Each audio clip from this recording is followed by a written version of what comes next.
Hello, ഞാൻ Sherin Davis. നമ്മുടെ എല്ലാവരുടെയും ആഗ്രഹമാണ് നമ്മുടെ പേഴ്സണൽ ഫൈനാൻസ്, പ്രത്യേകിച്ച് നമ്മുടെ ഇൻവെസ്റ്റ്മെൻറ്റ് ഏറ്റവും നല്ല രീതിയിൽ പ്ലാൻ ചെയ്യണമെന്ന്, അല്ലേ? നമ്മുടെ പണം ഉപയോഗിച്ച് കൂടുതൽ പണം ഉണ്ടാക്കണം. നമ്മൾ ഉണ്ടാക്കിയ പണം നമുക്ക് വേണ്ടി പണിയെടുക്കണം. അങ്ങനെ നമ്മുടെ ഫാമിലി ഒരു ഫൈനാൻഷ്യൽ ഇൻഡിപെൻഡൻറ്റ് ഫാമിലി ആകണം, ഒരു ഫൈനാൻഷ്യൽ വിന്നർ ആകണം. സമ്പത്തിനെ പറ്റി ടെൻഷൻസ് ഇല്ലാത്ത, ഫൈനാൻഷ്യൽ ഫ്രീഡം എൻജോയ് ചെയ്യുന്ന ഒരു healthy, wealthy, happy family. What A beautiful dream, അല്ലേ? നമ്മുടെ കുടുംബത്തിൻ്റെ ഏറ്റവും മനോഹരമായ അവസ്ഥ ഫൈനാൻഷ്യലി ഇൻഡിപെൻഡൻറ്റ് ഫാമിലി. നമ്മൾ ഇപ്പോൾ നമ്മുടെ പരിമിതമായ അറിവിനും പരിമിതമായ കഴിവിനും അനുസരിച്ച് എല്ലാവരും ഇതിനായിട്ട് ശ്രമിക്കുന്നുണ്ട്. പക്ഷേ അത് പൂർണ്ണമായിട്ടും ശരിയാകുന്നുണ്ടോ? ഇടയ്ക്ക് കോൺഫിഡൻസ് നഷ്ടപ്പെടുന്നുണ്ടോ? നമ്മുടെ ആഗ്രഹം നടക്കില്ല എന്ന് തോന്നുന്നുണ്ടോ? എന്നാൽ നിങ്ങളുടെ ആ വലിയ ഡ്രീം സാധ്യമാക്കാനുള്ള സാധ്യതകളാകട്ടെ ഇന്നത്തെ subject. Welcome to our channel the money contrarians.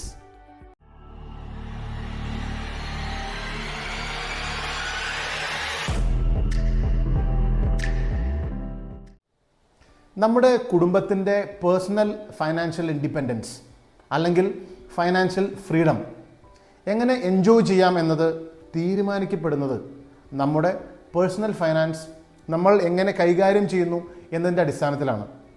നമ്മുടെ ഫാമിലിയുടെ നിലവിലുള്ള ഇൻകം സോഴ്സ്, അത് ചിലപ്പോൾ ഒന്നോ അല്ലെങ്കിൽ ഒന്നിൽ കൂടുതലോ ഇൻകം സോഴ്സ് ഉണ്ടാകാം.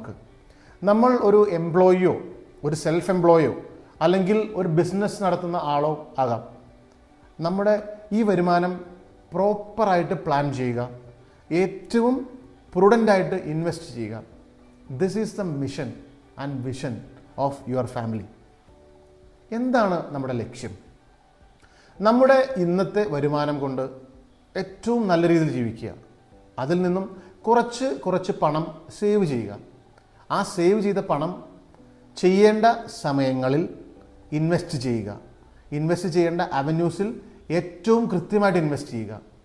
അങ്ങനെ നമ്മുടെ ഇപ്പോഴത്തെ വരുമാനത്തിന് പാരലലായി ഒരു കോർപ്പസ് ഫണ്ട് ഡെവലപ്പ് ചെയ്യുക.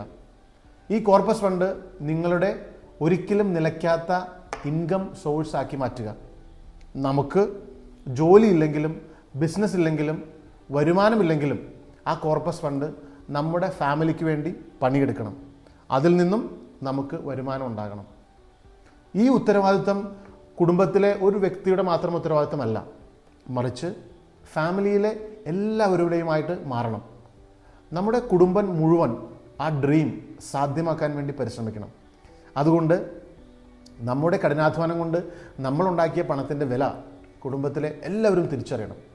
പണത്തിൻ്റെ വില കുറച്ചുകൂടി നന്നായിട്ട് ബോധ്യപ്പെടണമെങ്കിൽ നമുക്ക് പണമില്ലാതായാൽ മറ്റൊരാളോട് കടം ചോദിക്കാൻ ചെല്ലുമ്പോൾ നമുക്ക് മനസ്സിലാവും നമ്മുടെ പണം നമുക്ക് കുറച്ചുകൂടി നന്നായിട്ട് കൈകാര്യം ചെയ്യാമായിരുന്നു എന്നുള്ളത്. ഇനി നമ്മുടെ ലക്ഷ്യത്തിനു വേണ്ടി നമുക്ക് ഒരു ആക്ഷൻ പ്ലാൻ തയ്യാറാക്കാം. ആദ്യം തന്നെ നമ്മൾ ഡിസ്കസ് ചെയ്ത നമ്മുടെ കോർപ്പസ് ഫണ്ടിന് നമുക്കൊരു പേര് കൊടുക്കണം. Family freedom fund. Family freedom ഫണ്ടിൻ്റെ റോള് നമ്മൾ ഓൾറെഡി ഡിസ്കസ് ചെയ്ത് കഴിഞ്ഞു. നമ്മുടെ കുടുംബത്തിലെ എല്ലാവരുടെയും മനസ്സിൽ ഫാമിലി ഫ്രീഡം ഫണ്ട് ഒരു ഡ്രീമായിട്ട് മാറണം, ഒരു ഡ്രീമായിട്ട് രൂപപ്പെടുത്തണം. അത് നമ്മുടെ ഡ്രീം ഹോം പോലെ, നമ്മുടെ ഡ്രീം കാറ് പോലെ, നമ്മുടെ മക്കളുടെ ഫ്യൂച്ചർ പ്ലാൻ ചെയ്യുന്നത് പോലെ ആകണം. ഇനി മുതൽ നമ്മുടെ സ്വപ്ന ഭവനത്തിൻ്റെ കൂടെ, നമ്മുടെ ഡ്രീം കാറിൻ്റെ കൂടെ നമ്മുടെ കുടുംബത്തിൻ്റെ ഫാമിലി ഫ്രീഡം ഫണ്ടും ഉണ്ടാകണം. ഈ പറഞ്ഞ നമ്മുടെ ഡ്രീമിൽ ഏതിനാണ് ഫസ്റ്റ് പ്രയോറിറ്റി എന്നത് നമ്മുടെ കുടുംബം മുഴുവനായിട്ട് ഏറ്റവും ഗൗരവമായിട്ട് ചിന്തിക്കണം. ഭാവിയിൽ ഉണ്ടാകാൻ പോകുന്ന ഒരവസ്ഥ ഞാൻ നിങ്ങളെ ഒന്ന് ഓർമ്മപ്പെടുത്താം. നമ്മുടെ കയ്യിൽ പണമില്ലാത്ത അവസ്ഥ, നമ്മൾ മറ്റൊരാളുടെ മുൻപിൽ പണത്തിന് വേണ്ടി കൈ നീട്ടേണ്ട അവസ്ഥ, മറ്റൊരാളുടെ ഔദാര്യത്തിൽ കഴിയേണ്ട അവസ്ഥ. ഒന്ന് ഓർത്ത് നോക്കി, ജീവിതത്തിലെ ഏറ്റവും ഭയാനകമായ അവസ്ഥയാണത്. Risk of living too long. ഇതിനെപ്പറ്റി നിങ്ങൾ മുമ്പ് ചിന്തിച്ചിട്ടുണ്ടോ എന്ന് എനിക്കറിയില്ല. ഇല്ലെങ്കിൽ ഇന്ന് മുതൽ നിങ്ങൾ ഇത് ചിന്തിക്കണം. ഇതിൻ്റെ ഏറ്റവും ബെസ്റ്റ് സൊല്യൂഷനാണ് നമ്മുടെ ഫാമിലി ഫ്രീഡം ഫണ്ട്. ഇനി നിങ്ങൾ തന്നെ തീരുമാനിക്കണം ഇതിൽ ആദ്യം ഏത് ഡ്രീമാണ് നമ്മൾ ആദ്യം ചെയ്യേണ്ടതെന്ന്. ഫാമിലി ഫ്രീഡം ഫണ്ട് എല്ലാ വ്യക്തികൾക്കും ഓർഗനൈസേഷനും ഒരുപോലെയല്ല പ്ലാൻ ചെയ്യേണ്ടത്. അത് വ്യത്യസ്തമായിരിക്കും.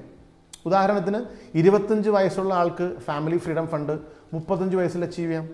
എന്നാൽ 35 വയസ്സുള്ള ഒരാൾക്ക് 40 വയസ്സിൽ വേണമെങ്കിലും അച്ചീവ് ചെയ്യാം. ഇത് ഓരോരുത്തരുടെയും ഫിനാൻസ് എങ്ങനെ പ്ലാൻ ചെയ്യുന്നു എന്നതിനനുസരിച്ചാണ്. അതുകൊണ്ട് ഇത് പെൻഷൻ ഫണ്ട് അല്ലെങ്കിൽ റിട്ടയർമെൻറ്റ് ഫണ്ട് എന്ന് തെറ്റിദ്ധരിക്കരുത്. ഇത് പെൻഷൻ ഫണ്ടോ റിട്ടയർമെൻറ്റ് ഫണ്ടോ അല്ല.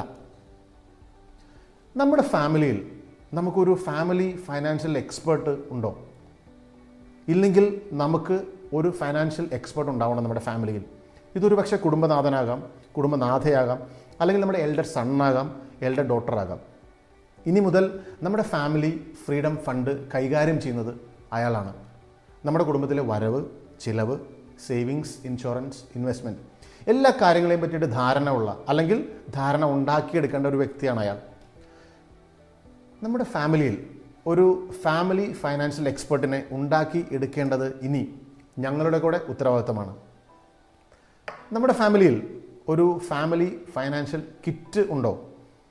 ഇല്ലെങ്കിൽ അത് ഫാമിലി ഫൈനാൻഷ്യൽ എക്സ്പേർട്ടിൻ്റെ ഉത്തരവാദിത്തമാണ്. ഫൈനാൻഷ്യൽ ഫ്രീഡം ഫണ്ടിനെ പറ്റിയുള്ള എല്ലാ ഡോക്യുമെൻസും നമ്മൾ കീപ്പ് ചെയ്യേണ്ടത് ഈ ഫാമിലി ഫിനാൻഷ്യൽ കിറ്റിലാണ്. അത് സൂക്ഷിക്കേണ്ട ഉത്തരവാദിത്തം വേണമെങ്കിൽ നമ്മൾ കുടുംബത്തിലെ വേറൊരാളെ നമുക്ക് ഏൽപ്പിക്കാം. നമ്മുടെ ഫാമിലിയിൽ ഒരു family financial book of accounts ഉണ്ടോ? നമ്മളങ്ങനെ കീപ്പ് ചെയ്യാറുണ്ടോ? ഇല്ലെങ്കിൽ ഫാമിലി ഫൈനാൻഷ്യൽ എക്സ്പേർട്ടിൻ്റെ ഉത്തരവാദിത്തമാണ് ഇങ്ങനെ ഒരു ബുക്ക് ഉണ്ടാക്കേണ്ടത്. നമ്മുടെ income, expenditure, savings, insurance, investment ഇവയെല്ലാം ഏറ്റവും കൃത്യമായിട്ട് നമ്മൾ ആ ബുക്കിൽ രേഖപ്പെടുത്തണം. അതുമാത്രം പോരാ, എല്ലാ മാസവും ഓരോന്നിൻ്റെയും പ്രോഗ്രസ് ചെക്ക് നമ്മൾ നടത്തിയിരിക്കണം. വരവ്, ചെലവ്, അത് തമ്മിലുള്ള വ്യത്യാസം, സേവിങ്സും ഇൻവെസ്റ്റ്മെൻറ്റിൻ്റെ ഗ്രോത്ത്, അതിൻ്റെ ഈൽഡ്, അങ്ങനെ എല്ലാം കൃത്യമായിട്ട് രേഖപ്പെടുത്തണം. അതിന് നമുക്ക് ആവശ്യമുള്ള ഡോക്യുമെൻറ്റ്സ് അതാത് സ്ഥലങ്ങളിൽ നിന്നും ഈ എക്സ്പേർട്ട് കളക്ട് ചെയ്യണം. ബാങ്കിൽ നിന്നും, അല്ലെങ്കിൽ ഇൻഷുറൻസ് കമ്പനിയിൽ നിന്നും, അല്ലെങ്കിൽ മ്യൂച്വൽ ഫണ്ട് കമ്പനിയിൽ നിന്നും ആവശ്യമുള്ള ഡോക്യുമെൻറ്റ്സ് നമ്മൾ കളക്ട് ചെയ്യണം. അതിനുശേഷം നമ്മുടെ ഫാമിലിയിൽ നമ്മളൊരു ഫൈനാൻഷ്യൽ റിവ്യൂ മീറ്റിംഗ് നടത്താറുണ്ടോ? ഇല്ലെങ്കിൽ ഇന്ന് മുതൽ ഏറ്റവും അത്യാവശ്യമായിട്ട് നമ്മൾ ഈ റിവ്യൂ മീറ്റിംഗ്സ് നമ്മൾ നടത്തണം. ഫാമിലി ഫൈനാൻഷ്യൽ എക്സ്പേർട്ട് വരവ്, ചെലവ്, സേവിങ്സ്, ഇൻഷുറൻസ്, ഇൻവെസ്റ്റ്മെൻറ്റ് ഇവിടെ എല്ലാ രേഖകളും അവിടെ പ്രസൻറ്റ് ചെയ്യും. എല്ലാവരും കൂടി കഴിഞ്ഞ മാസത്തെ ഈ അവന്യൂസിൻ്റെ ഒരു റിവ്യൂ നടത്തണം. മാസത്തിൽ ഒരു ഡിന്നറിന് മുൻപോ അല്ലെങ്കിൽ അതിന് ശേഷമോ ഇതിൽ നിന്നുള്ള വരുമാനം കൂടിയതിനെ പറ്റിയും, ഇൻവെസ്റ്റ്മെൻറ്റിൽ നിന്നുള്ള റിട്ടേൺസ് കൂടിയതിനെ പറ്റിയും, ചെലവ് കൂടിപ്പോയതിനെ പറ്റിയും അല്ലെങ്കിൽ അത് കുറയ്ക്കുന്നതിനെ പറ്റിയും, ഇൻവെസ്റ്റ്മെൻറ്റിൻ്റെ പുതിയ മേഖലയുടെ ആശയങ്ങൾ ഇവയെല്ലാം നമ്മൾ ചർച്ച ചെയ്യണം. ഇൻവെസ്റ്റ്മെൻറ്റിൻ്റെ ഈൽഡ് ഇതെല്ലാം നമ്മൾ ചർച്ച ചെയ്യണം. ഇനി നമുക്ക് നമ്മുടെ ഫാമിലിയിൽ എങ്ങനെ ഒരു ഫൈനാൻഷ്യൽ പോർട്ട്ഫോളിയോ തയ്യാറാക്കാമെന്ന് നോക്കാം.